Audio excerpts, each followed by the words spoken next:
हॉटेलमध्ये राहत असताना तुम्ही प्रेसिडेन्शियल स्वीट जिथं US चे प्रेसिडेंट राहतात, नरेंद्र मोदी साहेब तिथे गेल्यानंतर राहतात, अशा काही स्वीट मेंडरीन नावाचं 5 स्टार हॉटेल आहे तिथं तुम्ही राहिलात का?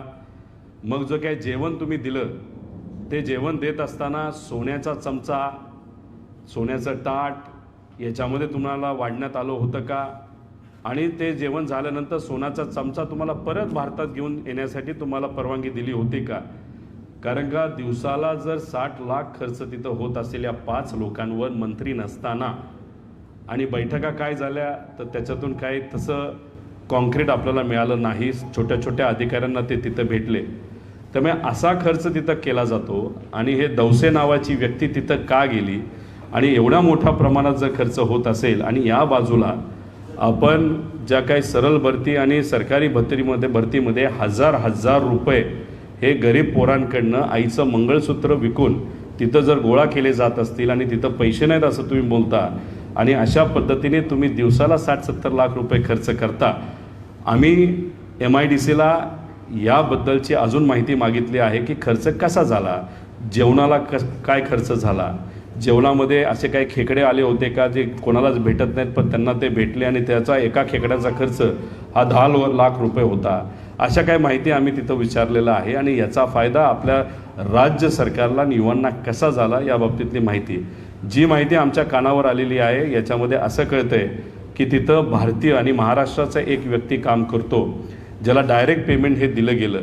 आणि मग कसं असतं की पेमेंट दिल्या गेल्यानंतर ही IQ माहिती याच्यात खोलात आम्हाला कागद आल्यानंतर आम्ही बघू काय नाव त्यांचं असेल, भट नामक आहेत का काय हे मला कॉन्क्रीट सांगता येत नाही.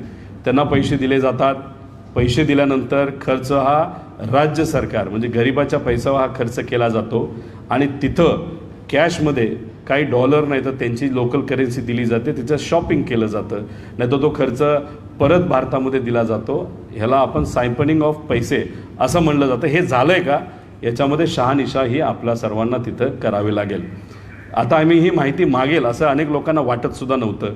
अधिकाऱ्यांना आता कुठंतरी अडचण झालेली आहे. 8 महिन्यांपूर्वी झालेला खर्च हा कसा दाखवायचा अशी आम्हाला आता चर्चा येते की हे जे दौसे नावाची व्यक्ती आहे त्यांना असंही कुठंतरी सांगण्यात आलं आहे की तुम्ही प्रायव्हेटली आम्हाला 25-30 लाख रुपये द्या ऑफिशियली, आणि आम्ही बॅकडेटेड पत्र दाखवतो की तुम्हाला आम्ही पैसे मागितले, तुम्ही प्रायव्हेटली ह्याच्यावर आला. अशा प्रकारचे पण आता डॉक्युमेंट आल्यानंतर हे आम्हाला बोलावं लागेल. हे फक्त IQ माहितीवर आम्ही बोलत आहोत. त्यामुळे हा जो काही खर्च तिथं झालेला आहे हा खरं तर सरकारी याच्यावरचं झालेला पैसा आहे. त्यामुळे तायवानबद्दल तुम्हाला सर्वांना मी दाखवलं. त्याच्यानंतर जपानवर जो खर्च झाला तिथं देवेंद्र फडणवीस साहेब गेले होते. ते मोठे नेते आहेत, सरकारचा त्यांच्यावर खर्च होत असेल तर काय हरकत नाही. पण राज्यामध्ये एका मंत्र्यालय नाही पण एका पदाधिकारी भाजपच्या सांगितलं होतं जपान या देशाने त्यांचा जो डॉक्टरेटचा खर्च आहे तो केला, पण तसं इथं दिसत नाही. तो खर्च MIDCने केला आहे. आमचं दुमत नाही, खर्च करण्यात यावा, मोठे नेते आहेत, पण तो DCM या कार्यालयाला केला असता तर ते जास्त योग्य झालं असतं. तिथंसुद्धा खूप मोठ्या प्रमाणात खर्च हा झालेला आहे. आणि तिथं जर आपण बघितलं MIDCने जे काय खर्च केला तिथं जे केलं, कौस्तुभ दौसे तिथंसुद्धा गेले होते. त्याच्याचबरोबर तुम्ही जर आपण बघितलं तर तिथे करार हे कुठलेही झाले नव्हते. आणि जो करार तिथं जपानला झाला होता त्याच्यामध्ये एक जपान इंटरनॅशनल कॉर्पोरेशन एजन्सी आहे, ते मुंबई फ्लड मिटिगेशन प्रोजेक्टसाठी इन्व्हेस्टमेंट करायला रेडी आहे असं काहीतरी तिथं चर्चा झाली. मित्सुबिशी इलेक्ट्रिक असेल, NTT IT कंपनी आहे, त्यांनी अप्रॉक्सिमेटली 1600 कोटी खर्च करू असं सांगितलं. आणि सुमोटो नावाची एक कंपनी आहे, त्यांनी आपल्याकडे कुठंतरी 8,000 कोटी खर्च इन्व्हेस्टमेंट करणार असं सांगितलं. करंट स्टेटस सुमोटो कंपनीचा जो आहे त्यांनी 2,000 कोटी हे लीजसाठी आम्ही देऊ, मेट्रोच्या ते जे काय त्यांना दिलं आहे असं त्यांनी सांगितलं. लीजसाठी, इन्व्हेस्टमेंट नाही आहे, लीजसाठी तो पैसा आहे. आणि 22 एकर जमीन बॉम्बे डाईंगची, MIDCची नाही, प्रायव्हेट एका कंपनी बॉम्बे डाईंग आणि मॅन्युफॅक्चरिंग कंपनी असं ते काय आहे त्याच्यासाठी 5,200 कोटी रुपये हे त्यांनी खर्च आहे. म्हणजे 8,000 कोटीचे MOU झाले असं सांगितलं. पण याच्यामध्ये प्रायव्हेट जमीन महाराष्ट्रामध्ये ते मुंबईत घेत आहेत आणि लीजसाठी. म्हणजे कुठेतरी दिशाभूल ही राज्य सरकार या बाबतीत करतंय असं आमच्या सगळ्यांचं म्हणणं आहे. लंडनच्या बाबतीत पण मोठ्या प्रमाणात खर्च केला, तसंच साऊथ कोरियाच्या बाबतीत लंडनच्या ह्याच्यात तर खर्च खूप मोठा झाला आणि त्याच्यात तिथं मुख्यमंत्री गेले नाही, त्यांना ती वेळ झाला नाही असं कुठंतरी आहे. आता ह्याच्यामध्ये उदय सामंत साहेब जेव्हा जर्मनीला गेले होते तेव्हा visited Trump company Germany promise to invest 300 कोटी, म्हणजे जिथं कुठं MOU काहीच झाला नाही, पण आम्ही फक्त प्रॉमिस करतो तुमच्यामध्ये इन्व्हेस्टमेंट करतो असं कुठंतरी तिथं चर्चा केली. दुबईच्या बाबतीत तसंच आहे. त्याच्याचबरोबर जर आपण ह्याच्यामध्ये बघितलं तर एका कुठल्या तरी देशामध्ये ते गेले होते, तिथं हुंडाई या कंपनीची इन्व्हेस्टमेंटची एक बातमी आपण ऐकली. ती काय इन्व्हेस्टमेंट डायरेक्ट हुंडाई तिथं करत नाही, जुन्याच कंपनीला म्हणजे 2 कंपनी GM मोटर्स आणि हुंडाई यांच्यामधला तो करार आहे. आणि सांगत असताना इथं सांगितलं की ते मोठ्या प्रमाणात इन्व्हेस्ट करतात, तसं नाही. हुंडाई ही कंपनी GM या कंपनीला पैसे देणार आहेत, तेवढाच करार तिथं झालेला आहे. आणि त्याच्यातसुद्धा आपण जर बघितलं तर डायरेक्ट इन्व्हेस्टमेंट कुठेही येत नाही. तिथं 1000 लोक हे आता उपोषणाला बसलेले आहेत, ज्यांचा मुद्दा अजूनसुद्धा तो संपलेला नाही. आता ह्याच्यामध्ये काही अशा पण आहेत 50 लाख रुपये इन्व्हेस्टमेंट एक कंपनी करत आहे, म्हणजे असे काही चेष्टा करणारे विषय आहेत ज्याचा विरोध आम्ही सर्वजण करतो. पण आमच्या सगळ्यांची आता ही मागणी आहे की मी एक कॅगला म्हणजे मुख्यमंत्री साहेबांना विनंती करतो आहे की अशा पद्धतीने तुम्ही जर वायपाट खर्च करणार असताल, 42 कोटी म्हणजे डावोसला 32 कोटी रुपये हा खर्च केला आणि अशा पद्धतीने नुसत्या वेकेशनसाठी म्हणजे MIDC इंडस्ट्रीयलपेक्षा तिथे टुरिझम टाकावं लागेल. महाराष्ट्र टुरिझम बोर्ड हे MIDC झालेलं आहे. वायपाट खर्च केला जातो. डावोसमध्ये सुद्धा करार कसे झाले, किती लोक गेले. आता पुढच्या काही दिवसांमध्ये डावोसला परत जाणार आहेत. सरकार बदलणार आहे याचा अंदाज आपल्या सर्वांना, इलेक्शन आहे त्यामुळे डावोसला जाण्यासाठी तर अनेक लोकांच्या चढाओढी लागलेल्या आहेत. एक व्यक्ती जो कदाचित आज सत्तेत नाही तर सत्तेत असणाऱ्या पार्टीमध्ये सुद्धा नाही, पण जो तर काही भूकंप होणार आहेत असं काही नेता भाजपचा बोललेत, त्या नेत्याने सुद्धा जो कथित एका पक्षामध्ये तिथं येणार आहे असं त्यांनी सांगितलं, त्या व्यक्तीला सुद्धा बाहेर आता पुढच्या 16-17 तारखेला जे काही हे एक डेलिगेशन बाहेर चाललं आहे मुख्यमंत्र्यांचं, त्याच्यामध्ये त्या व्यक्तीचं सुद्धा नाव आहे. ते कुठलं नाव काय याचा अभ्यास तुम्ही सर्वांनी करावा. आणि डावोसला जाऊन अनेक लोकांना तिथं जाऊन खर्च करण्याचं कुठंतरी प्लॅनिंग आहे. कॅगमध्ये मुख्यमंत्र्यांना विनंती करतो, कॅग याच्यासाठी करा की बिझनेस क्लास कोणाकोणाला अलाउड आहे, कसं अलाउड आहे, 5 स्टार हॉटेलमध्ये कोणाला अलाउड आहे, MDला कुठं राहू शकतात, OSD आहे ते कुठं राहू शकतात. हे कौस्तुभ दवसे नावाची जी व्यक्ती आहे तर ते तर महाराष्ट्रामध्ये सुद्धा आणि भारतामध्ये सुद्धा विमानाने जेव्हा प्रवास करतात तेव्हा बिझनेस क्लासने ट्रॅव्हल करतात. MIDCचा खरा अधिकारी इकॉनॉमीली ट्रॅव्हल करतो 5,000 रुपयेली आणि कौस्तुभ दवसे हे तिथं 30-30 हजार रुपये देऊन ट्रॅव्हल करतात असं डॉक्युमेंटमध्ये देण्यात आलेलं आहे. म्हणजे हा जो ब्रिज काल इनॉग्रेट केला, वर्षाला तुम्ही सामान्य लोकांकडनं 1.5 लाख पाससाठी घेणार आणि हे कौस्तुभ दवसे जे त्या विभागाचे सुद्धा नाहीत, यांच्यावर तुम्ही एका बाजूलाच फक्त येऊन जाऊन सुद्धा नाही, तुम्ही 30-30 हजार रुपये खर्च करता. हे कुठंतरी या पद्धतीची मागणी आम्ही मुख्यमंत्र्यांना करतो की कॅगच्या माध्यमातून याच्यावर लक्ष देऊन ही माहिती आमच्यापर्यंत कशी ना कशी तरी ती आली पाहिजे. आता याच्यामध्ये आपण जर बघितलं तर ही जी कंपनी आहे USD ग्लोबल, ज्याचा विरोध हा आम्ही महापोर्टल जेव्हा झालं होतं त्याचा विरोध केला होता. USD ग्लोबलमध्ये कोण डायरेक्टर आहेत, ती कंपनी कोणाची, केनेडी स्कूल ऑफ इकॉनॉमिक्समध्ये कोण शिकलं होतं, सरकारमध्ये त्यातलं कुणी आज OSD म्हणून आहे का याचा एक अभ्यास करावा लागेल. आणि या USD ग्लोबलला हे मध्य प्रदेश गव्हर्नमेंटली व्यापम घोटाळ्यामध्ये तिथं बॅन करण्यात आलं होतं आणि महाराष्ट्रामध्ये त्यांना ही मदत नाहीतर कॉन्ट्रॅक्ट हे मोठ्या प्रमाणात दिलं गेलं होतं. त्याच्याचबरोबर या USD ग्लोबलचा आम्ही विरोध केला होता. त्याच्यामध्ये कोण होतं हे थोडंसं बघावं लागेल. त्याच्याचबरोबर जेव्हा इलेक्शन 2019चं झालं होतं, इलेक्शन जे झालं त्याच्यामध्ये सोशल मीडियाची जी काही कंपनी होती प्रायव्हेट, त्याला इलेक्शन कमिशननी 2019ला का काम दिलं होतं, आणि जो खर्च आमदार आणि हे करत असतात ते क्रॉस व्हेरीफाय करण्यासाठी सुद्धा कुठल्या कंपनीला काम दिलं होतं आणि ती कंपनी कोणाच्या मालकीची याचा एक अभ्यास आपण केल्यानंतर MIDCमध्ये जे लोक फुकटात फिरत आहेत आणि तिथं झालेला घोटाळा याचं कुठेतरी लिंकिंग आपल्या सर्वांना दिसेल. आणि आत्तासुद्धा तलाठी भरतीच्या माध्यमातून जे काय आज चाललं आहे याच्यामध्ये सुद्धा आपल्याला काही गोष्टी कळतील. आता हे 42 कोटीवर खर्च आणि त्याच्यामध्ये इररेग्युलॅरिटी याच्याबद्दल तुम्हाला काय विचारायचं असेल तर आम्ही त्याचं उत्तर देऊ. पण खरं गुंतवणूक आली पाहिजे एवढीच आमच्या सगळ्यांची अपेक्षा आहे.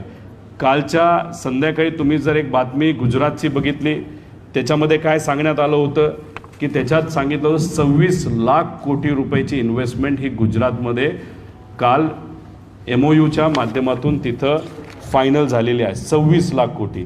आणि देशामध्ये 2019 पासून 23पर्यंत 15 लाख कोटी रुपये आले. म्हणजे देशात जेवढी इन्व्हेस्टमेंट आली नाही तेवढे MOU हे गुजरातमध्ये तिथं फायनल झालेले आहेत. आणि गुजरातमध्ये आपण जर बघितलं तर त्याच्यामध्ये महाराष्ट्रामधले सुद्धा मोठे प्रोजेक्ट हे गुजरातमध्ये नेले गेले ज्याच्यात 2.5 लाख लोकांना नोकरी मिळणार होती. त्याच्याचबरोबर जो इकॉनॉमिक नाहीतर आपल्याला ज्याचा फायदा बँकिंग सेक्टरला झाला असता तोही प्रोजेक्ट तिथं गेला आणि इतरही काही मोठे मोठे प्रोजेक्ट गेले ज्याच्यातून 5 लाख लोकांना ही नोकरी मिळाली असती. त्यामुळे खऱ्या अर्थाने असा प्रश्न विचारण्याची वेळ आलेली आहे की राज्यात जे सरकार आहे ते महाराष्ट्रामध्ये असणाऱ्या युवांना हाताला काम देण्यासाठी खरं तर काम करतंय का गुजरातला मदत करण्यासाठी काम करतंय हा महत्त्वपूर्ण प्रोजेक्ट आहे.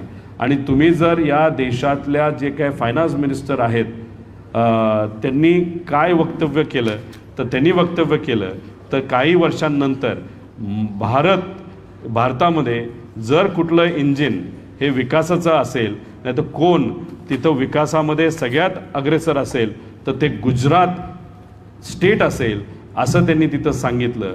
आणि ह्या सगळ्या इन्व्हेस्टमेंट आपण तिथं बघितल्या तर त्याच्यामध्ये हेच दिसतंय की केंद्रातले काही मोठे नेते हे भारतात इन्व्हेस्टमेंट आणण्यापेक्षा गुजरातमध्ये इन्व्हेस्टमेंट कशी येईल यासाठी तिथं प्रयत्न करत आहेत. व्हायब्रंट गुजरात तिथं घेतलं जातं. खरं तर मॅग्नेटिक महाराष्ट्र हे महाराष्ट्रात घेतलं जात होतं. पण असं कुठंतरी कळतंय की केंद्रातल्या काही लोकांनी राज्यातल्या भाजपच्या आणि इथं असणाऱ्या सत्तेतल्या नेत्यांना सांगितलंय की तुम्ही मॅग्नेटिक महाराष्ट्र घेऊ नका. मॅग्नेटिक महाराष्ट्र जर घेतलं तर व्हायब्रंट गुजरातमध्ये इन्व्हेस्टमेंट येत नाही. त्यामुळे ज्या दिवसापासून अशा प्रकारचे एफर्ट हे महाराष्ट्राकडनं कमी झाले आणि महाराष्ट्रातले मोठे काही प्रोजेक्ट्स आणि त्याच्याचबरोबर जो IFC सेंटर आहे तो गुजरातला गेल्यापासून इन्व्हेस्टमेंट मोठ्या प्रमाणात गुजरातला गेलेत. आणि या 26 लाख इन्व्हेस्टमेंटच्या मदतीने 50 लाख युवांना गुजरातच्या तिथं नोकरी मिळणार आहे. आणि मग हा जो दबाव राज्य सरकारवर केंद्र सरकारचा आहे की महाराष्ट्राचं भवितव्य हे उद्ध्वस्त झालं तरी चालेल पण गुजरात मोठं झालं पाहिजे, गुजरातमध्ये इन्व्हेस्टमेंट ही मोठ्या प्रमाणात गेली पाहिजे अशा प्रकारचा प्रयत्न हा काही नेत्यांकडनं का होतोय आणि त्याला साथ महाराष्ट्रातले जे आज सत्तेत असणारे नेते का करत आहेत असा प्रश्न हा आमच्या सगळ्यांच्या मनामध्ये आहे आणि सामान्य लोकांमध्ये आहे. आणि त्याच्यासाठी खऱ्या अर्थाने आम्ही सर्वजण प्रयत्न करत आहोत आणि ही गोष्ट लोकांसमोर यावीत यासाठी सुद्धा आम्ही तिथं बोलत आहोत. आणि जिथं कुठं मोदींचा दौरा झालेला आहे त्यानंतर तुम्ही जर बघितलं तर गुजरातचं डेलिगेशन हे तिथं गेलेलं आहे आणि तिथं गेल्यानंतर तिथं मोठ्या प्रमाणात इन्व्हेस्टमेंट ही गुजरातला आलेली आहे.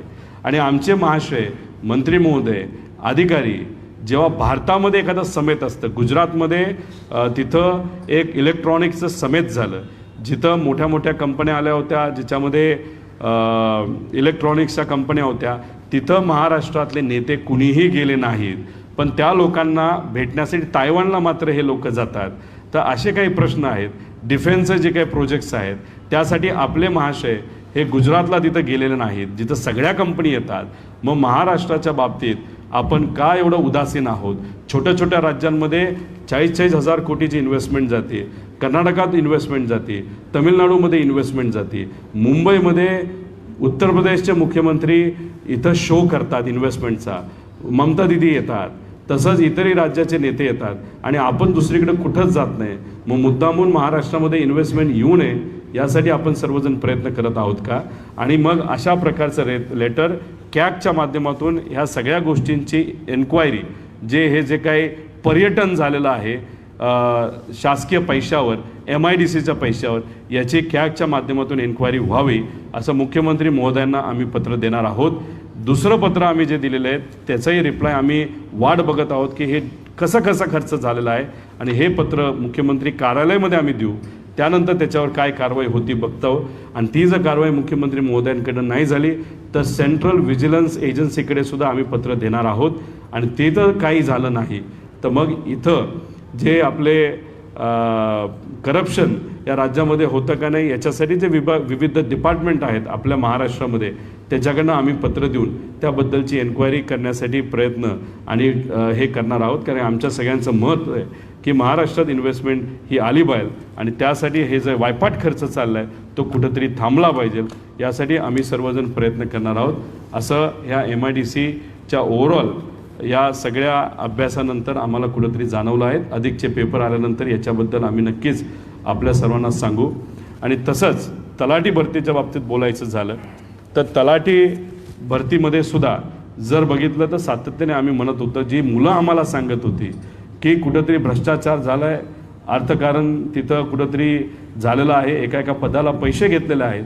आणि मुलांचा आवाज म्हणून आम्ही जेव्हा हा मुद्दा अधिवेशनात मांडत होतो तेव्हा आम्हाला उत्तर असं येत होतं की तुम्ही सिरियस नाही, युवा सिरियस नाहीत. आणि ज्या पत्रकाराने जो FIR होतो जो कोण करतं तर आपलं होम डिपार्टमेंट करतं, ते देवेंद्र फडणवीस साहेबांच्या अंडर येतं. देवेंद्र फडणवीस साहेब म्हणतात की त्याच पत्रकारावर आम्ही हक्कभंग आणू की खोटी बातमी दिली. पण त्या पत्रकाराने जी बातमी दिली होती ती FIRच्या बेसिसवर दिली होती. आणि त्या FIRमध्ये तुम्ही खोलात गेला तर कसं त्याच्यामध्ये चुकीच्या गोष्टी झाल्या, कसं पेपर फुटले हे त्याच्यामध्ये दिलेलं आहे. त्यामुळे आम्ही सातत्याने युवांचा प्रश्न मांडत राहू. आमच्यावर ज्याला कारवाई करायची त्यांनी ती करावी. पण जोपर्यंत ह्याच्यामध्ये पारदर्शक पद्धतीने चौकशी होत नाही, जोपर्यंत ज्युडिशियल एन्क्वायरी होत नाही तोपर्यंत आम्ही तिथं शांत बसणार नाही. आत्तापर्यंत या तलाठी भरतीमध्ये 130 कोटी रुपये हे गोळा केले गेले. त्याच्यामध्ये 10 लाखपेक्षा जास्त मुलांनी तिथं फॉर्म भरले होते. पण त्याच्यामध्ये असं झालं की कदाचित हे मुद्दामून झालं. काही मुलांना 700 किलोमीटरपेक्षा जास्त लांब असणारे जे सेंटर मागितले नव्हते त्या सेंटरवर सुद्धा त्यांचं नाव देण्यात आलं. त्यानंतर मग फक्त 8.5 लाख मुलांनी त्या भरती प्रक्रियेमध्ये सहभाग घेतला. म्हणजे फक्त 700 किलोमीटर लांब जावं लागेल, अतिरिक्त खर्च करावा लागेल, राहण्याची व्यवस्था करावी लागेल. म्हणून 2.5 लाख मुलं त्याच्यातून बाहेर निघाली. आणि त्याच्यानंतर जी परीक्षा झाली तिथं मुलांचं म्हणणं होतं की TCS आयन डिजिटल झोनमध्ये ही परीक्षा घेण्यात यावी.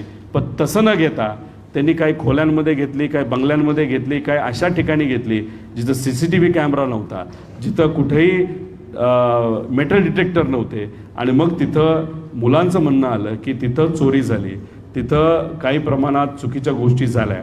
आमच्या सगळ्यांचं मत आहे की तुम्ही 1000 रुपये गोळा करता, त्याच्यामध्ये CCTVसाठी तुम्ही घेता, तर तुम्ही कुठं ना कुठं तरी या प्रक्रियेमध्ये म्हणजे चुकीच्या गोष्टी व्हाव्यात यासाठी काही सत्तेतले लोक पाठिंबा देत आहेत. आणि हे होत असताना तुम्ही CCTV असताना सुद्धा पुरावे आम्हाला मागताय असं युवांचं म्हणणं आहे. पेपर फुटीच्या बाबतीत 17 ऑगस्टला 14 सप्टेंबरला बऱ्याच ठिकाणी तिथं वेगवेगळे FIR हे झालेले आहेत. आणि त्याच्यामध्ये नाशिकमध्ये पेपर फुटी झाली, सांगलीमध्ये झाली, श्रीगोंद्यात झाली, छत्रपती संभाजीनगरमध्ये झाली. आणि त्याच्यामध्ये जर बघितलं पेपर काही उदाहरण सांगायचं झालं तर पेपर फोडणारा आरोपी हा एक पोलीस अधिकारी आहे असं निदर्शनास आलेलं आहे. आता ह्याच्यामध्ये त्या व्यक्तीला 200 पैकी 201 नॉर्मलायझेशन मेथडच्या माध्यमातून तिथे मिळालं असावं. पण ही व्यक्ती कोण की जो पोलीस विभागामध्ये काम करतो, 2019च्या आधीसुद्धा त्याचं नाव पोलीस भरतीमध्ये काय पेपर फोडल्यासाठी आला. आणि 2019ला जेव्हा BJPच्या काळामध्ये भरती झाली होती तो पोलीस भरतीमध्ये उत्तीर्ण झाला, तो पोलीस झाला. आणि त्याच्यानंतर आता असं कळतंय की त्याच्या बायको आता तलाठी झालेली आहे आणि त्याचं नावसुद्धा तलाठीमध्ये आलेलं आहे. म्हणजे ज्याच्यावर FIR झाले की पेपर त्यांनी अनेक वेळा फोडले गेले अशा देवीदास अमरसिंग जारवाल असं नाव आहे. त्याची बायको आता तलाठी झाली आणि तो स्वतःसुद्धा तलाठी झाले, त्याच्यावर FIR झालेत, त्याचं नाव तलाठीमध्ये आलं आहे. जलीम आईचं मंगळसूत्र विकून असे युवा प्रयत्न करून सुद्धा त्यांचं नाव तलाठीमध्ये नाही झालं, पण त्यांचं इथं या व्यक्तीचं तिथं आलेलं आहे. त्याच्याचबरोबर आपण जर बघितलं तर निकिता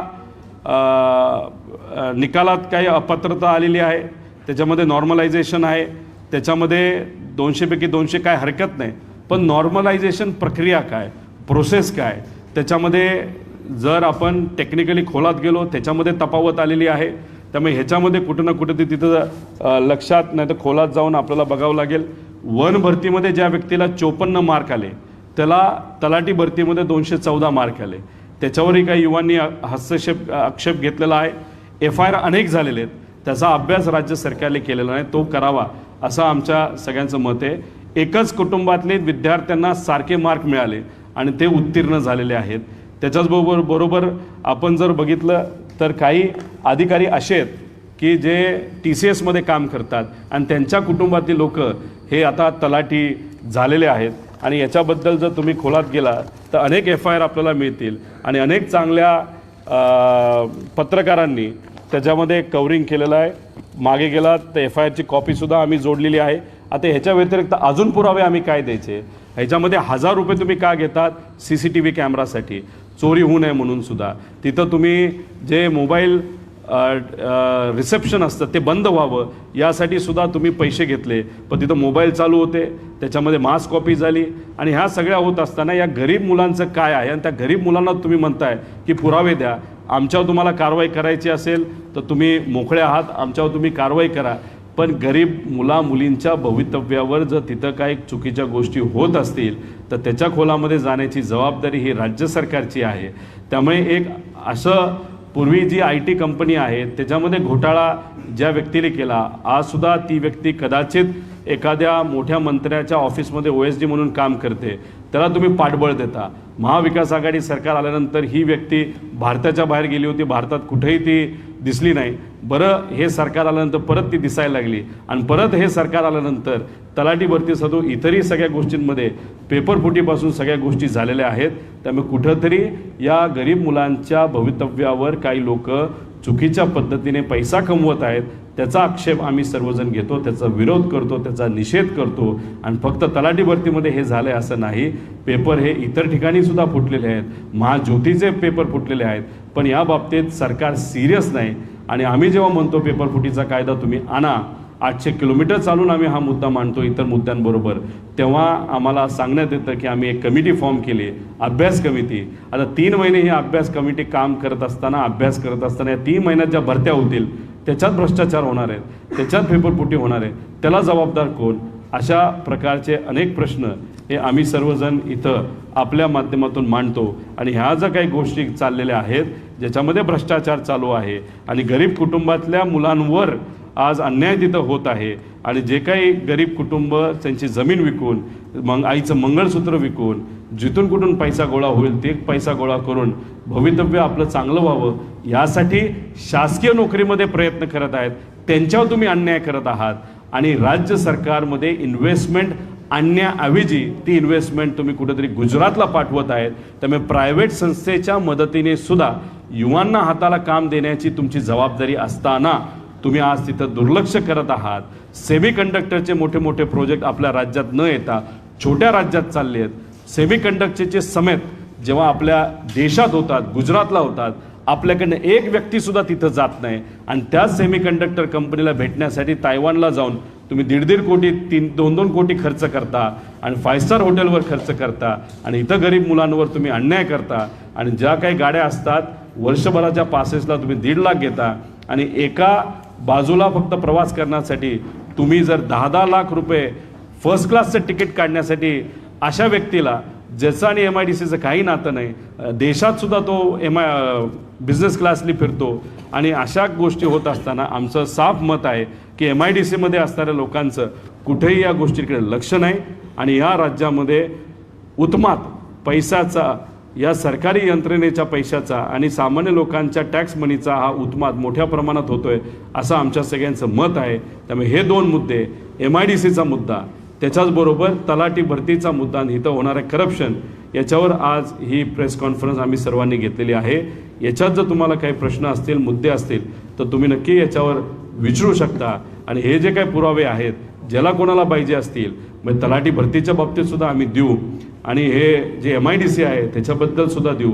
आणि MIDCच्या खर्चात कॅगने हस्तक्षेप करावा.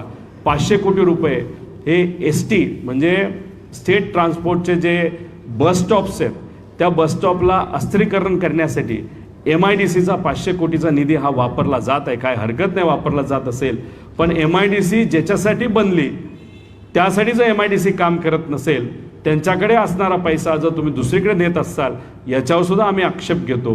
तो सगळा निधी हा महाराष्ट्रामध्ये इन्व्हेस्टमेंट कशी येईल यासाठी प्रयत्न करावेत, न की इतर गोष्टीसाठी, असं आमच्या सगळ्यांचं मत आहे. पण याच्यामध्ये कॅगने हस्तक्षेप करावा यासाठी आम्ही एक पत्र हे मुख्यमंत्री साहेबांना देणार आहोत. एवढंच या ठिकाणी आपल्या सर्वांना सांगतो. तुमच्या प्रश्नाला उत्तर देण्यासाठी आम्ही सर्वजण तयार आहोत असं इथं या ठिकाणी आम्ही नमूद करतो. धन्यवाद.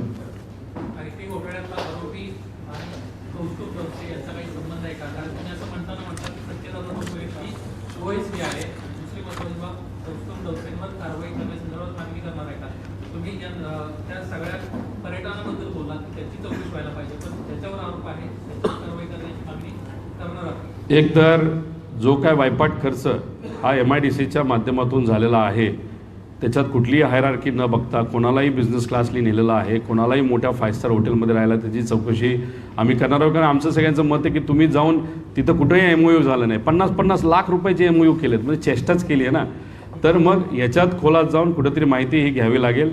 त्याच्याचबरोबर कोण हे प्रायव्हेट लोक आहेत ज्याच्यामध्ये कौस्तुभ दवसेचं नाव हे MIDCला दिलं म्हणून आम्हाला कळालं, तर त्यांना का नेलं गेलं, त्यांना आज या देशामध्ये फिरत असताना त्यांना का बिझनेस क्लासने फिरवलं जातं, त्यांचा याच्यामध्ये रोल काय. एक तर असंही म्हणलं जातं OSD हा असा असावा जो कुठल्याही प्रायव्हेट कंपनीमध्ये त्याची इन्व्हेस्टमेंट नाही, त्याची कुठलीही प्रायव्हेट कंपनी नाही. पण आम्हाला जे IQ माहितीवर कळत आहे कौस्तुभ दवसेच्या अनेक प्रायव्हेट कंपन्या आहेत, त्यांच्या मित्रांच्या कंपन्या आहेत ज्याच्यामध्ये तो डायरेक्टरसुद्धा आहे आणि त्याचे काही डॉक्युमेंटसुद्धा आलेले आहेत. अशा व्यक्तीला आपण OSD ठेवू शकतो का.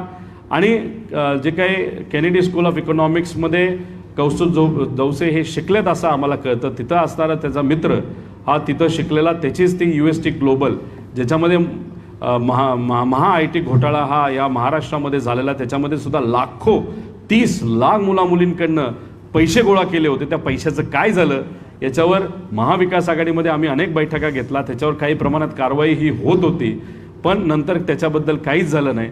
त्यामुळे याच्या खोलात नक्कीच जावं लागेल. त्याच्याचबरोबर इलेक्शन कमिशनची जी का कामं दिली गेली होती प्रायव्हेट कंपनीला, ती प्रायव्हेट कंपनीला का दिली गेली, त्याच्यामध्ये कौस्तुभ दवसे होता का, ते सुद्धा कुठंतरी आपल्याला बघावं लागेल. त्यामुळे ह्या सगळ्या ज्या काही गोष्टी आहेत ह्या लोकांपुढे आल्या पाहिजे. तुम्ही सत्तेत गेल्यानंतर तुम्हाला सत्तेची इतकी मस्ती येते की तो जो सरकारचा लोकांचा पैसा आहे हा तुमचे कार्यकर्ते, तुमच्या जवळच्या लोकांना मोठं करण्यासाठी जर तुम्ही वापरत असाल, त्याचा सामान्य लोकांचा आवाज म्हणून लढणारे आमच्यासारखे कार्यकर्ते, आदरणीय पवारसाहेबांच्या विचाराने काम करणारे आमच्यासारखे कार्यकर्ते, हे 100% त्याचा विरोध हा आम्ही सर्वजण करतो. आणि त्याच्याचबरोबर TCS कंपनी काल काही लोकांना काढलं असं आम्हाला कळतंय. का काढलं, कारण त्यांच्याच कंपनीतल्या नातेवाईकांना, एम्प्लॉईच्या नातेवाईकांना तलाठी भरतीमध्ये त्यांचं नाव आलेलं आहे. मग हे खरं आहे का, खऱ्या अर्थाने TCSने हे केलं आहे का त्यांना काढण्यात आलं. मग अशा पद्धतीने जर नावं आली असतील मग भ्रष्टाचार झालं हे सिद्ध होतं. त्याच्याचबरोबर हे FIR आहेत, त्याच्या खोलामध्ये तुम्ही जाणार आहात का, ह्या सगळ्या गोष्टीकडे कुठेतरी लक्ष हे द्यावं लागेल. आणि 1,88,00,000 रुपये जे तायवानवर खर्च झाले, तायवानच्या व्हिजिटवर, त्याचा जो खर्च आहे तो कसा झाला, कुठं झाला, आणि मी जसं मगाशी सांगितलं तो खर्च लपवण्यासाठी काय बॅक एंड ट्रान्झॅक्शन आता केले जातील. पेपर जेव्हा आमच्याकडे येतील हे, पण आम्ही हे सोडणार नाही. हे प्रकरण काही लोकांना हे छोटं वाटलं तरी महाराष्ट्र सरकारचा तिजोरीतला ₹1 रुपयासुद्धा जर कुणी चुकीच्या पद्धतीने वापरला झाले असेल त्याला सुद्धा भ्रष्टाचारच म्हणतात. त्यामुळे 42 कोटी हे महत्त्वाचं नाही, सत्तेचा वापर चुकीच्या पद्धतीने करणं हे चुकीचं आहे. आणि हेच आम्ही आपल्या माध्यमातून लोकांसमोर आणत आहोत. देवेंद्र फडणवीस साहेबांच्याच ऑफिसमध्ये कौस्तुभ दवसे हे पूर्वीसुद्धा होते. ते ITचे प्रमुख होते आपल्या राज्य सरकारचे. जेव्हा तो भ्रष्टाचार मापम घोटाळ्यामध्ये जी कंपनी USD ग्लोबल ब्लॅकलिस्ट होती त्यांनाच महाराष्ट्रात आणलं गेलं आणि ITचे ते प्रमुख होते असं आम्हाला कळतं. आणि आत्तासुद्धा देवेंद्र फडणवीस साहेब जेव्हा परत एकदा सत्तेत आले, उपमुख्यमंत्री झाले, परत त्यांच्या ऑफिसमध्ये कौस्तुभ दवसे हे आता आलेले आहेत. त्यांच्या बाबतीतली थोडीशी चौकशी झाली पाहिजे. आणि जो व्यक्ती बिझनेसमन आहे त्याला आपल्याला OSD ठेवता येतं का असं कुठंतरी याचा एक अभ्यास आपण अभ्यासू पत्रकार म्हणून हा केला पाहिजे असं आमच्या सगळ्यांचं मत आहे. पण MIDCमध्ये हा जो वायपाट खर्च केला जातो आहे त्याचा कॅगच्या माध्यमातून चौकशी ही झाली पाहिजे. आणि मग जो येणारा दावोसला होणारा खर्च आहे तो कोणावर केला जाणार आहे.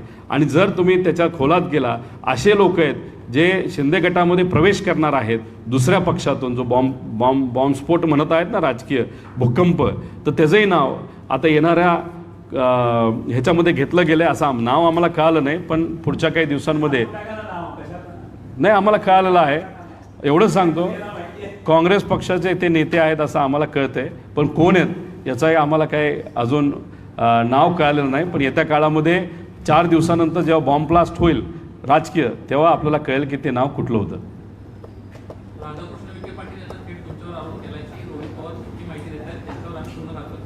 करा ना, मी म्हणलोय ना, आता माझ्यावर कारवाई करायला कुठली कारवाई राहिली आहे का?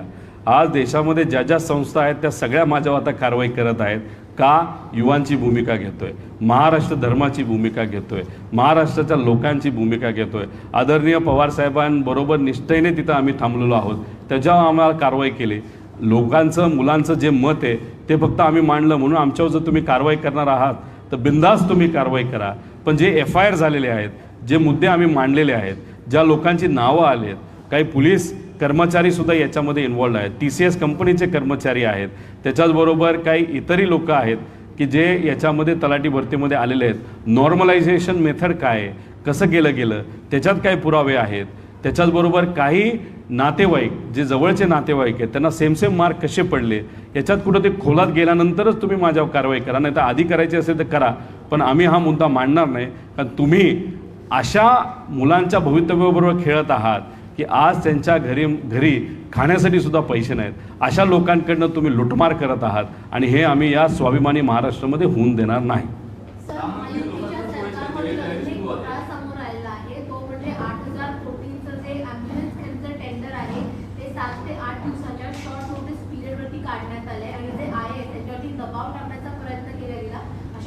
आरोग्य विभागामध्ये तर खूप मोठ्या प्रमाणात घोटाळा हा चाललेला आहे. एका कंपनीला जिथं कुठंतरी आपण टोटल 4 वर्षासाठी 600 कोटीचा कॉन्ट्रॅक्ट करायला पाहिजे, तिथं कुठेतरी 2-3 हजार कोटीचा कॉन्ट्रॅक्ट केला होता. आरोग्य विभागाने त्या बाबतीतली चर्चा ही फायनान्स डिपार्टमेंटला केली सुद्धा नव्हती. जिथं तुम्हाला वर्षाला 60 कोटी रुपये खर्च हा करायचा असतो, तिथं डायरेक्ट तुम्ही 600 कोटीवर जो खर्च घेऊन जात असाल आणि फायनान्सची परवानगी नसताना सुद्धा त्याचं तुम्ही टेंडर काढता आणि मग अधिवेशनामध्ये हा आम्ही मुद्दा घेणार. आणि तसं बघितलं तर संजय राऊत साहेबांनी हा मुद्दा घेतला, त्यानंतर तो कॉन्ट्रॅक्ट कॅन्सल झाला. म्हणजे तुमचं इंटेन्शन हे भ्रष्टाचार करायचा होता, पण आम्ही तो मुद्दा बाहेर काढल्यानंतर तुम्ही तो टेंडर कॅन्सल करत असताल. तर मग या सरकारमध्ये असणारे हे जे काही ॲम्ब्युलन्सचा घोटाळा आहे, औषधाचा घोटाळा आहे, आज खोकल्याचं औषध नाही हो का, कदाचित ती कंपनी जे मंत्री आहेत त्यांना पैसे देत नसावी असं आम्हा सगळ्यांना मत आहे. असे अनेक घोटाळा हे आरोग्य विभागामध्ये चाललेले आहेत. भरतीमध्ये सुद्धा काय चुकीच्या गोष्टी घडत आहेत असं आम्हाला कळते. त्या खोलामध्ये आम्ही सर्वजण जाणार आहोत. पण हे सगळे भ्रष्टाचार या महाराष्ट्रामध्ये होत आहेत आणि जे कॉन्ट्रॅक्ट तुम्ही सर्वांनी म्हणजे या राज्य सरकारने अधिवेशन नागपूर जो चालू असताना जे कॅन्सल केलं, ज्याच्यामध्ये 60 कोटीवरनं तुम्ही 600 कोटी वर्षाला तिथं खर्च करणार होतात, ते कोणाचं होतं, कोणाला दिलं गेलं होतं, का दिलं गेलं होतं? अजितदादा जे फायनान्स मिनिस्टर आहेत त्यांची त्याला परवानगी होती का, याची शहानिशा या राज्य सरकारने केली पाहिजे. टेंडर तुम्ही कॅन्सल केलं म्हणजे तुम्ही भ्रष्टाचार केला नाही असं नाही, टेंडर काढलं, त्याच्यामध्ये चुकीच्या गोष्टी होणार होत्या, त्याच्यावरूनच कळलं की तुम्ही व्यक्तिगत लाभ घेण्यासाठी टेंडर काढलं होतं. ते तुम्ही फक्त विरोधकांकडनं विरोध झाल्यामुळे तिथं टेंडर ते मागे घेतलं, पण तुम्हाला पैसा हा सामान्य लोकांचा खायचा होता आणि तो इलेक्शनला वापरायचा होता असं आमच्या सगळ्यांचं मत आहे.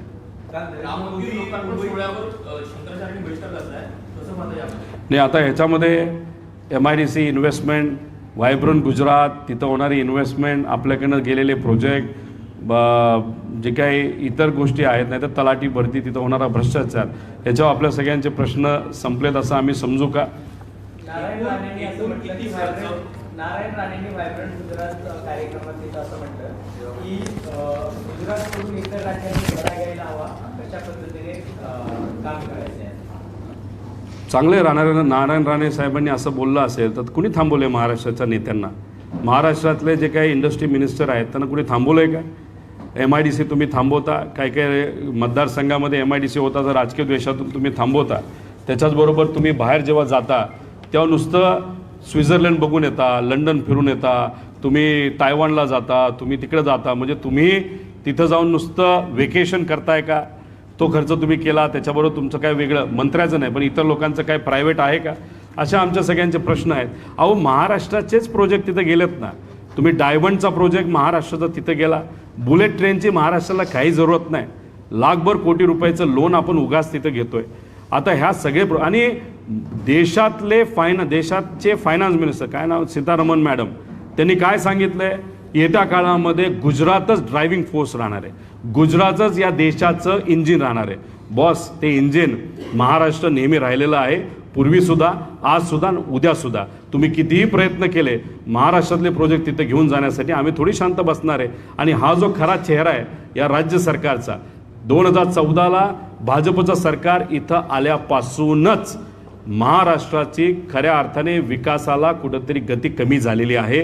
सगळे प्रोजेक्ट हे गुजरातला घेऊन गेले आहेत. आणि तुम्ही प्रायव्हेटमध्ये काही भाजपच्या नेत्यांनासुद्धा जर विचारलं की त्यांना फक्त गुजरातला मोठं करायचं आहे, इतिहास जो झाला असेल महाराष्ट्र आणि गुजरातचा, त्याच्यामध्ये नेहमी महाराष्ट्रच हे पुढं राहिलेलं आहे. सुरतच्या बाबतीत पण बोलायचं झालं तर काही लोकांनी काही गोष्टी प्रायव्हेटली घेतलेल्या आहेत, मनाला लागलेल्या आहेत. मुंबईसुद्धा त्यांना पाहिजे होती, मुंबई त्यांना महाराष्ट्राला द्यायची नव्हती. महाराष्ट्र आणि मुंबई हा वेगळा असावा काही लोकांनी तिथं प्रयत्न केला. आणि ह्या सगळ्या गोष्टी जो मनामध्ये राहिलेल्या आहेत त्या आज कुठंतरी ते उणीदुनी या महाराष्ट्रावर अन्याय करून हे काढत आहेत. आणि ते अन्याय कसा करतायत? इथं सत्ता आली पाहिजे पण प्रोजेक्ट या महाराष्ट्रामध्ये आले नाही पाहिजे आणि महाराष्ट्रावर खऱ्या अर्थाने अन्याय हा झाला पाहिजे. भागवत धर्म जो महाराष्ट्रामध्ये एकदम स्ट्रॉंग आहे तो सुद्धा आता कुठंतरी वेगळ्या अनुषंगाने ते डिस्टर्ब करण्याचा प्रयत्न करत आहे. महाराष्ट्राचं ॲक्च्युअल जे फॅब्रिक आहे आध्यात्मिक, धार्मिक, विकासाचं, विचाराचं, हे कुठंतरी प्रत्यक्ष अप्रत्यक्षपणे भाजपच्या ते जे असणारे नेते आणि त्यांना आता मित्र जे मिळालेले आहेत ते हे डिस्टर्ब करत आहेत असं आमच्या सगळ्यांचं मत आहे. काय नाही, सही करून ठेवलेली आहेत. माझे विरोधक राम शिंदे हे हवेत गप्पा मारतायत. काल कुठंतरी म्हणाले की परत एकदा आमचं सरकार आल्यानंतर 2024ला मी MIDC देतो. काय एवढं थांबायचं आहे? MIDC झाली ना, सह्या झाल्यात, करून टाका ना. मग हे जे राजकारण आहे ते गरिबावरच केलं जातं, तिथं असणाऱ्या युवांवर केलं जातं, त्यांच्या भवितव्यावर केलं जातं. त्यामुळे हे जे काही सगळे नेते आहेत भाजपचे, ह्यांना फक्त राजकारण कळतं, ह्यांना विकास कळत नाही. जसं कर्जत जामखेडमध्ये आमच्या सर्वांची तिथं असणाऱ्या गरिबाच्या हक्काची MIDC, ज्याच्यात BJPच्या सुद्धा कार्यकर्त्यांना नोकरी मिळणार आहे, राष्ट्रवादीच्या कार्यकर्त्यांना नोकरी मिळाली, अपक्ष लोकांना तिथं नोकरी मिळणार आहे. तिथं तुम्ही राजकारण करता. जसं माझ्या मतदारसंघात चाललं आहे तसं आमच्या सगळ्यांचं मत या महाराष्ट्रामध्ये चाललेलं आहे. आणि महाराष्ट्रावर हे लोक अन्याय करतायत.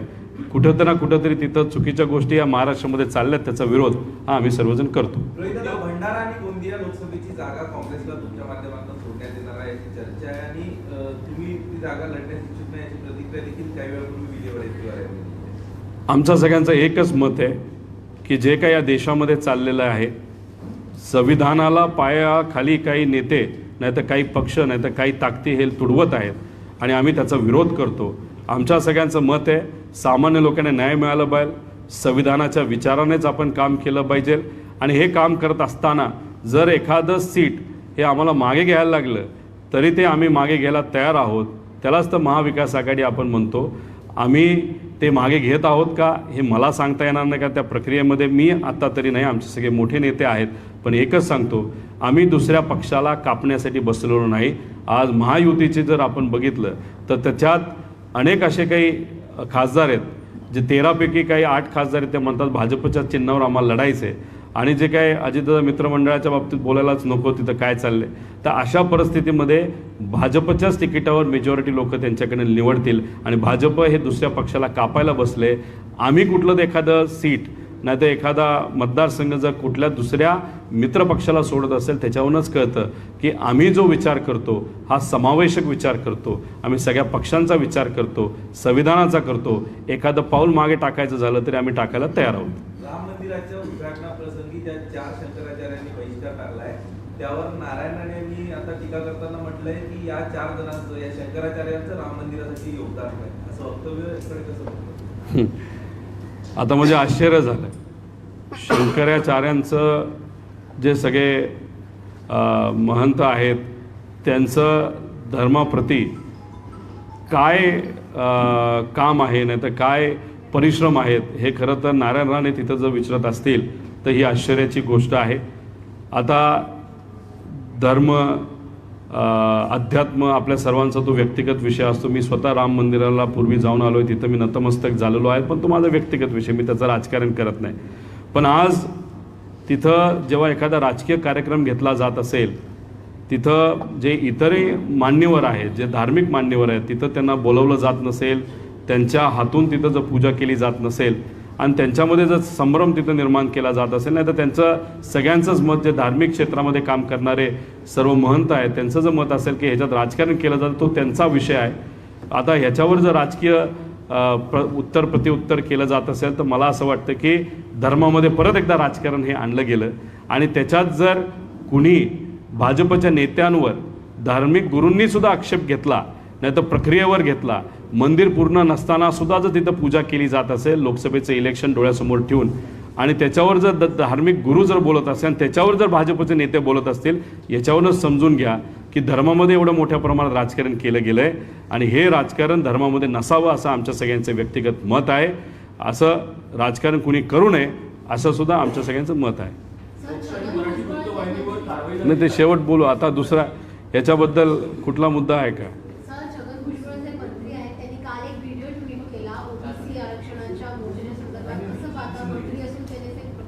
मोदी साहेब जेव्हा काल महाराष्ट्रामध्ये आले होते त्या व्यासपीठावर मला असं कळतं की भुजबळ साहेबसुद्धा होते, मुख्यमंत्री साहेब होते, उपमुख्यमंत्री दोन्ही होते. मोदी साहेब म्हणजे देशाचं प्रतिनिधित्व करणारे एक मोठे नेते. जेव्हा EWS कोटा दिला गेला होता तो पार्लमेंटली दिला होता. मोठे नेते तिथं आल्यानंतर आणि ते सुद्धा प्रधानमंत्री आल्यानंतर उगाचच व्हिडिओ ट्विट करण्यापेक्षा जर मोदी साहेबांना त्यांनी सांगितलं असतं की मराठा आरक्षण, तसं धनगर आरक्षण, इतरही समाजाचं आरक्षण, जसं EWS कोटा तुम्ही घटनात्मक दुरुस्ती करून पार्लमेंटमध्ये पास केला, तसा आमच्या महाराष्ट्रातल्या इथल्या युवांच्या हितासाठी तो करावा. जिथं बोलायला पाहिजे ते तिथं शांत बसतात, जिथं समाजामध्ये नेट निर्माण करायचं आहे तिथं बरं पार घसा कोरडा होस तर ते बोलतात, ट्विट करतात. त्यामुळे आमचं एक मत आहे, उगाच राजकारण करू नये. तिथं प्रधानमंत्री आल्यानंतर तुम्हाला बोलण्याची हिंमत नाही आणि इथं येऊन मात्र तुम्ही समाजामध्ये तेढ निर्माण करून जे मुख्य महाराष्ट्राचे प्रश्न आहेत, बेरोजगारीचा, शेतकऱ्याचा, तो बरं तुम्ही बाजूला ठेवतात. हे राजकारण जरा थांबवा, लोकांवर बोला, मुद्द्याचं बोला, असं आमचं सगळ्यांचं मत आहे. दावोस आणि जपान यांचा उल्लेख केला तुम्ही, मात्र उद्योग विभागातून आजपर्यंत परदेश दौऱ्यांवर किती खर्च केला गेलेला आहे? 42 कोटी रुपयाचा खर्च केलेला आहे, पण त्या खर्चातून कुठेही MOU झाले नाही. दावोसमध्ये MOU झालेले आहेत.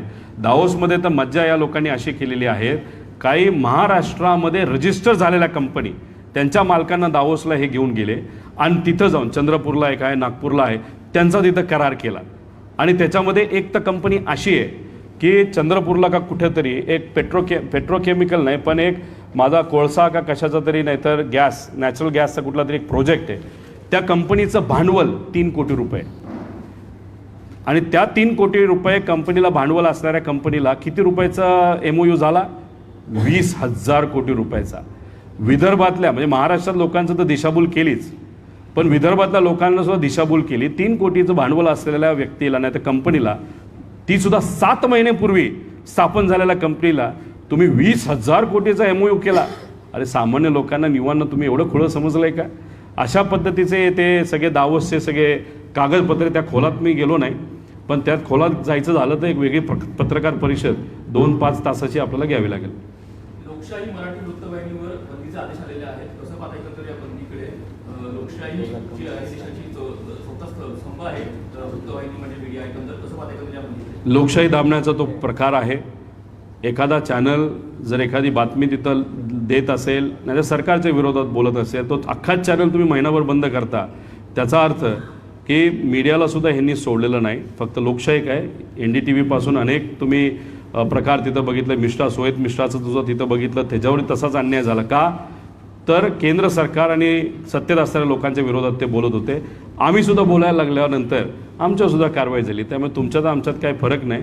फक्त एकच समानता आपल्या आणि सगळ्या चॅनल आणि आपल्यात आहे की आपण सामान्य लोकांचे मुद्दे मांडतो आणि मुद्दे मांडल्यानंतर आपल्यावर कारवाई होते. एवढंच मला या ठिकाणी नमूद करायचं. मोदींनी घराणेशाही संपवा असं काल युवकांना आवाहन केलं. नाही, मोदी साहेब बोलत असताना मोदी साहेबांनी कदाचित पुढेच ते बघत होते. तरी आसपास जर बघितलं असतं, देवेंद्र फडणवीस साहेबसुद्धा घराणेशाहीचे प्रॉडक्ट आहेत, अजितदादासुद्धा घराणेशाहीचे प्रॉडक्ट आहेत. तिथं तुम्ही एकनाथ शिंदे साहेबांच्या बाबतीत बोला, त्यांचा मुलगा खासदार आहे. मी अजून जे भाजपची पार्टी आहे त्या खोलात नाही गेलो, विखे पाटील साहेबांपासून सगळे. तर मग मोदी साहेब बोलत असताना ते कसे बोलून गेले, कदाचित ते बोलण्याच्या पूर्वी स्टेजवर जर त्यांनी बघितलं असतं तर त्यांना एक वेगळा प्रश्न पडला असेल. पण त्यांनी स्टेजवर बघितलं नसलं तरी युवांनी मात्र स्टेजवर बघितलं होतं की तिथं घराणेशाहीचे प्रॉडक्ट सगळे स्टेजवर बसले होते. आणि आज भाजपमध्ये सगळ्यात जास्त घराणेशाही असणारे लोक आहेत. खासदारांपैकी 70 खासदार असे आहेत भाजपचे जे घराणेशाहीचं प्रॉडक्ट आहे. त्यामुळे फक्त राजकीय दृष्टिकोनातून बोलताना कुठंतरी हे स्टेटमेंट ऐकल्यानंतर आम्हाला सुद्धा वाईट वाटतं. एकदा गुजरातमध्ये 26 लाख कोटींची गुंतवणूक आणि इन्व्हेस्टमेंट होते, मात्र महाराष्ट्राच्या वाटेला तर काय आलं? भोपळा आला, बाकी काय आलेलं नाही.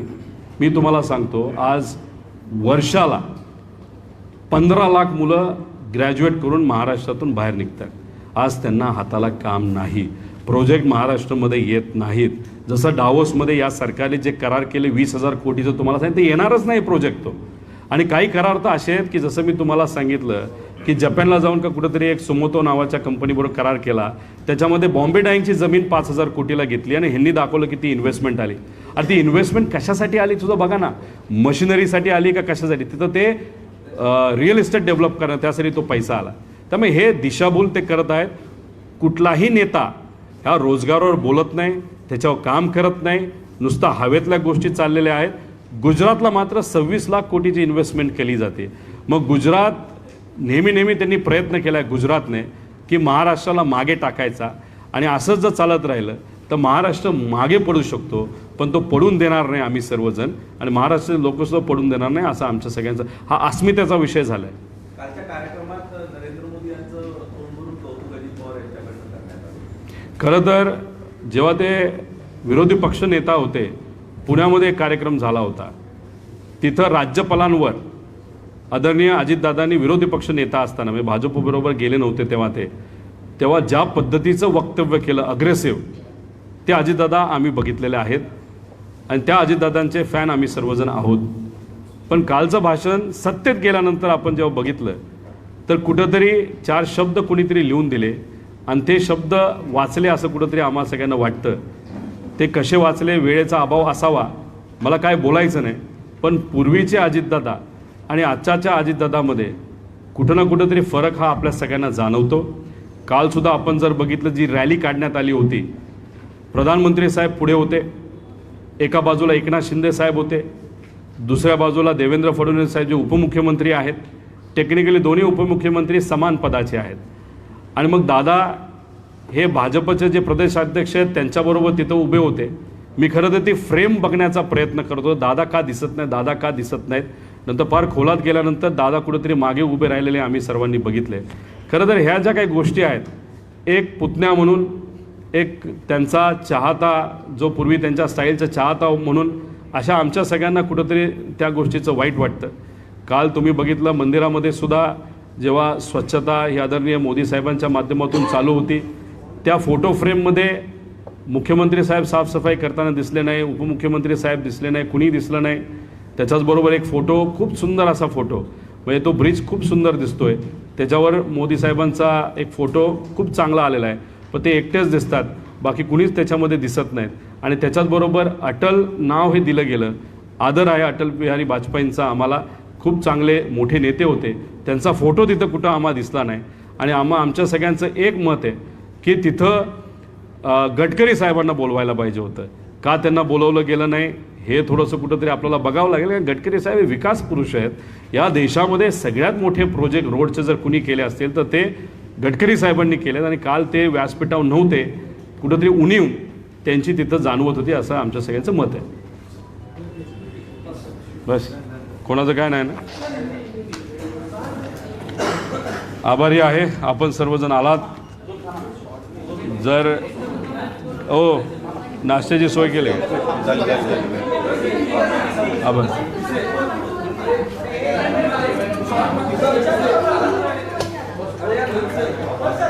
होय.